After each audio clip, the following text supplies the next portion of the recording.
Hello class, so ito na yung third part ng inyong laboratory number 2 sa quick return mechanism. So dito sa video na to ay tayo ay mag-assemble at tuturo ko sa inyo yung mga mate na ginagamit sa Onshape. So sa mga hindi pa familiar, so panoorin nyo ng mabuti ang video na to. So start tayo sa pagpunta sa assembly.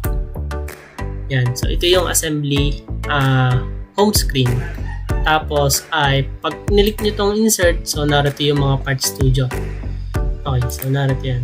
Current documents, so ito na yung mga ginawa natin. Okay, so bago pala ang lahat, punta muna tayo sa number 2, Part Studio number 2. Tapos punta ka sa Sketch 3. Yan, tapos tong 72 na to ay paki-delete. Yan, pag na-delete nyo, click nyo ulit yung dimension. From dito sa 12, so nakikita nyo naman sa 12 hanggang sa center nito. Yan. Gawa tayo ng panibagong 72. Okay? So, yan. Okay. Okay na yan. So, yan lang babaguhin nyo and mag-a-adjust na yung iba. So, okay. Punta na tayo sa assembly. Tapos, insert tayo ng unang parts which is itong Part Studio number 1. Okay.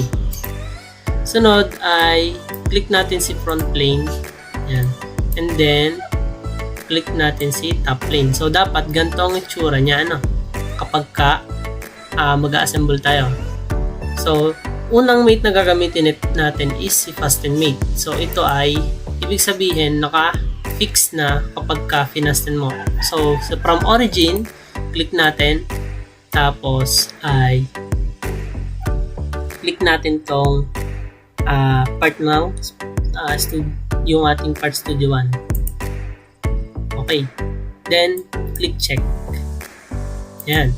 So ibig sabihin nun, kahit anong galaw ko dito, hindi siya, or kahit anong pindot ko dito, hindi siya gagalaw kasi naka-fasten mate na siya. Okay. So sa pagpindot po ay left click. So para ma-check. Okay. So sunod na gagawin natin, insert natin si number 2. Yan yung ating center stand. Yan yung ginawa natin kanina. Yan. So pagka siya dahil hindi pa siya naka-fasten mate, nagagalaw ko pa siya So ito po ay dapat naka-rotate ng 180 degrees. So dapat nakaharap siya sa right side. Type lang natin 180 yan. Rotate pa siya. Sunod natin gagawin ay i-fasten mate ulit natin. So, click nyo lamang. Siguro ay ito. Tapos, click nyo ulit yung kanina. Yan. Kung tayo malilito, dapat lang talagay maayos yung inyong angle or yung inyong viewpoint para ma-fasten nyo ng maayos. Okay, so, ano ba ang tsura niyan? Ganito po ang tsura niyan kapag naka-fasten mate. Click natin si front plane para makita ng maayos yan. Click natin si top view. Yan.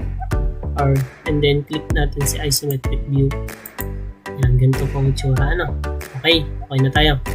Sunod natin gagawin na i-insert natin yung number 3 na nating part. Okay. So, dapat po ito ay naka-vertical. So, dito, click lang natin siya. Rotate natin siya ng 90 degree. Yan. Sunod ay fasten mate ulit natin. So, sa system natin, ibig sabihin ay hindi ito gumagalaw. Naka-steady lang siya. So, dahil ang ginamit natin kanina is symmetrical na extrude, so, nasa gitna po yung ating ito yung pinaka mate coordinator natin or mate connector. Yan. So, click natin and then dito, click din natin yung center. Yan. Okay. Ito pong itsura. Okay. So, click na natin ulit yung sunod. So, di ba? Madali lang. Ayan. Excuse me. Okay. So, ito naman, dapat siya ay naka-vertical din. Or, I mean, naka-horizontal. So, rotate natin siya ng 90 degree. Ayan. Tapos, ay slider mate po na ang ating gagamitin. So, from the word itself slider, so imagine nyo yung motion nito or alam natin na yung motion na gagawin nito ay nag-i-slide. Ayan. So, diyan. Tapos, hanapin lang natin yung center node. Ayan, ayusin po natin yung ating hanapin natin yung center. Okay, ito. Yan, nasa gitna na siya. Okay. So, yung ina-animation na sinasabi ko, so ito yon, animate. So, start value 0. Let's say ang ating end value, yun, 25. Tapos, ang kanyang steps ay, pag dami ng steps, pagbagal. Pag konti ng steps, pagbilis. So, let's say 1.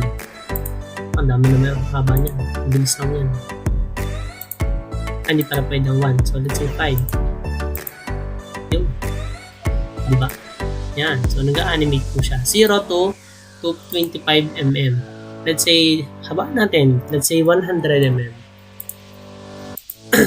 Ayan, ganyan po ang itsura niya. No?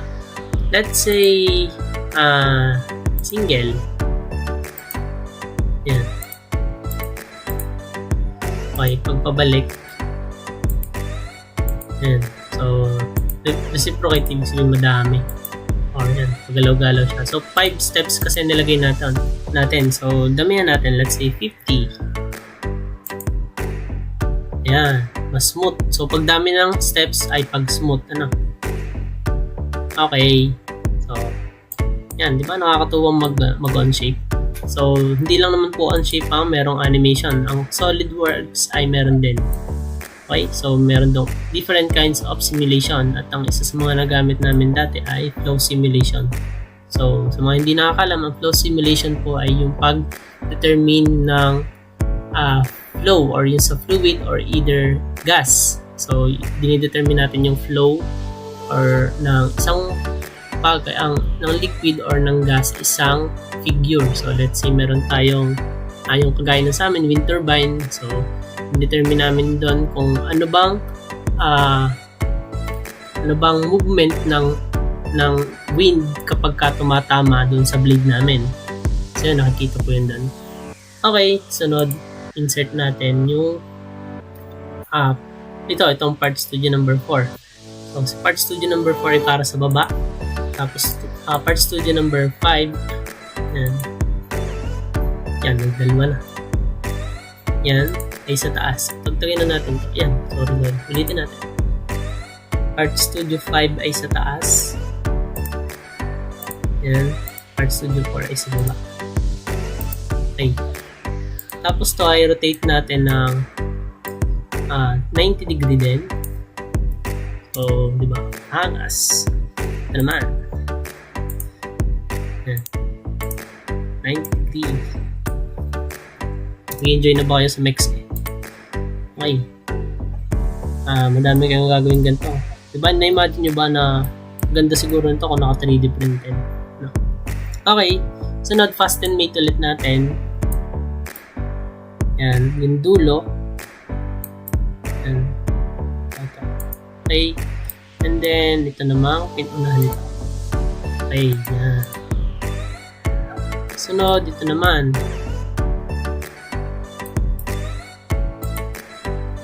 And then, ito. Yan. Diba? Okay. Meron tapos na. Konti na lang. Ito naman bilog. Yan. Part studio number 7 natin. So, ito po ay rotate natin. So, punta muna tayo sa right. Yan. Click natin. Then, rotate natin yung ating sa cursor. Tapos ay rotate natin siya ng 90 degrees. Okay, nung na-rotate natin ng 90 degrees, so siya ay nakatayo na. Ano? Yan, naka 90 degree na yan. Sunod na gagawin natin, itong bilog na to, dadali natin dito sa taas. Click natin yan, tapos rotate natin ulit ng 90 degree. Yan. Okay, sunod ay revolute mate naman tayo. Okay, sunod ay dinat natin siya i-paste. Yan. Diba? Ganda. So, pwede natin siyang i-animate. Okay, yan oh. So, naka 300 step ang ating revolute mate. So, ito yan. Start value 0 degree, 360 degree naman. Okay. Sunod ay yung crankshaft na ginawa natin. Yan. Pupunta tayo sa right plane, tapos ay i-rotate natin siya ng 90 degree. Yan. Tapos, 90 degree na yan, rotate ulit natin. 90 degree, paharap naman siya. Yan, diba? Napakaangas. 90 degree na yan, ba't parang tabingi natin? Ba't parang tabingi pa? 90 degree na ba ito? 0 degree. Okay. Sunod ay let's say ito ay custom mate ba? Slider. Okay, gamitin muna natin yung revolute mate. So mamaya pa naman tayo gagawa ng sa animation. So from dito, yan, kulay itim kasi kaya mahirap tingnan. So yan, dito sa dulo. Tapos yung dulo din ito. Yan. Diba? Naka 90 degrees na siya kasi pantay siya eh. Ulit nyo itong right plane. Yan. So, tapos na po tayong mag-assemble. So, pag tinignan nyo siya in isometric view, ganito pong tsura niya. So, bago natin gumawa ng motion dito sa between these two parts ay edit muna natin yung part studio number 8. So, may napansin lang ako kanina. So, yan. Ito may ngipin. So, punta tayo sa sketch. Tapos ay gawa tayo ng line. Dito. Tapos pataas. Yan. So, gawin din natin siya sa kabila. Yan. Tapos ay pataas. So, dapat ay vertical. Okay, sunod ay trim natin. Trim. Yan. Tapos i-delete na natin ang dalawa. Yan. Okay. Okay na yan. Kahit hindi nyo na-delete to. Yan. Diba? Smooth na siya. Yan. Kulay blue lang. So, palitan na ulit natin. Palitan natin to ng kulay. Ayoko na ng item. Yan pala. Okay. Yan. Okay na yan. Okay na. Punta tayo sa assembly. So, yan. So, maganda. Okay. So, gamitin natin dito yung tangent mate. So, dito nyo makikita yan. Then, ano gagawin nyo ay select to, face na to. Sunod ay itong face na to. Okay, so i-uncheck nyo muna yung tangent propagation. Sunod, i-check nyo. Okay, ang sunod na gagawin nyo ay isa pang tangent mates. Click nyo yung ito. And uncheck muna. Sunod ay ito. Itong face na to. And then, itong arrow na to. Play primary axis. And then, check. Okay. So, yan. Yung ganitong itsura niya. So, let's say, isometric view. Yan. Tapos, kung tayo sa revolute 1, double click nyo. Yan. So, dito pala. Revolute mate. Right click. Tapos, animate. Tapos, ay loop. So, ang steps niya, gawin niyo siyang 50 yan, para medyo mabilis. Tapos, ay play natin. So, yan. Or, medyo mabilis pa ang 50, gawin natin siyang 100. Yan. So, ganito po ang quick return mechanism. So, mapapansin nyo, kapag yung ating, yung slider natin ay napunta dito, so mabagal siya. Tapos kapag naman siya ibabalik, so sobrang bilis niyang So yun, kaya siya tinawag na quick return mechanism. Diba? Yan, ito ang itsura niyan. 2-1. Yan, so sana ay magawa niyo din to sa inyong laboratory number 2. Okay? Yan. Thank you guys and good luck sa inyong laboratory number 2.